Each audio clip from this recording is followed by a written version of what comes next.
Hello, historians.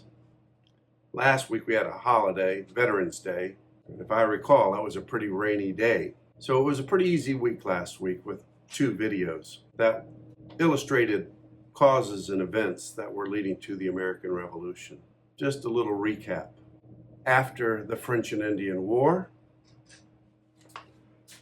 the map kind of looked like this.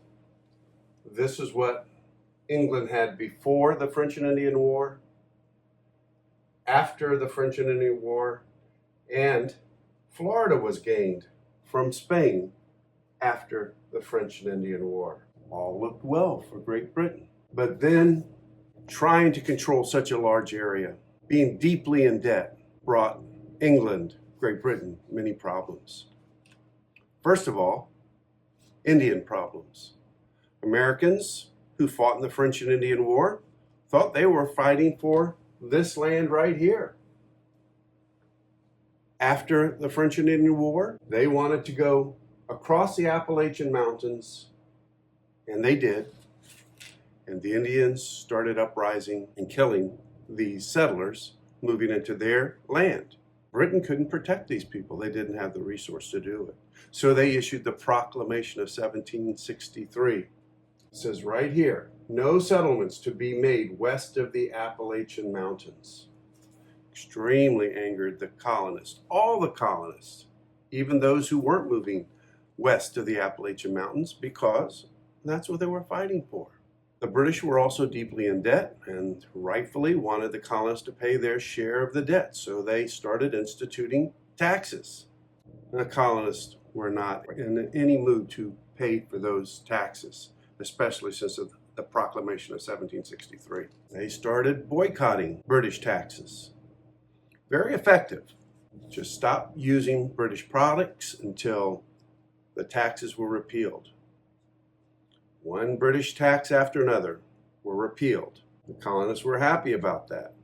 But the British kept instituting new taxes, which the colonists met with more boycotts and more anger.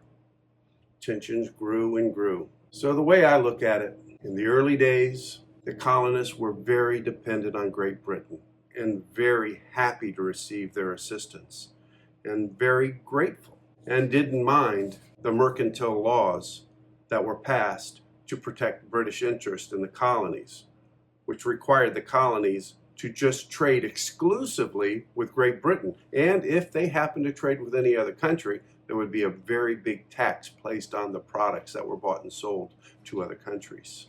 That was the price for British protection. But as the colonists grew and matured, they began to think that these taxes and restrictions were uncalled for, and they protested. The British were insulted about the lack of gratitude the colonists were exhibiting. So what did they do? Like an angry parent, they punished the colonists, which the colonists responded with more anger, more protest, ultimately leading to the Boston Tea Party, an ultimate act of defiance by the colonists. After the Boston Tea Party, the British were incensed. King George was absolutely red in the face with his anger.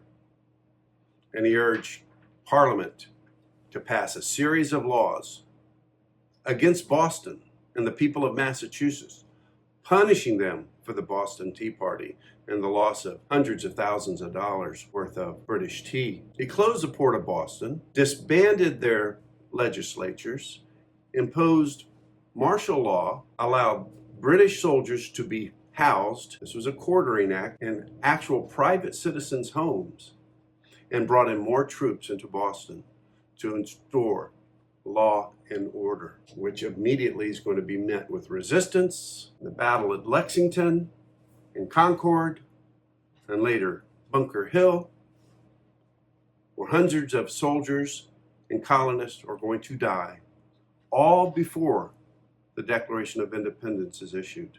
This week, in this final section of Chapter 5, we will see the final break with Great Britain and the beginning of war that will last 8 years and cost thousands of American in British lives. The Continental Congress will meet and formally declare independence from Great Britain.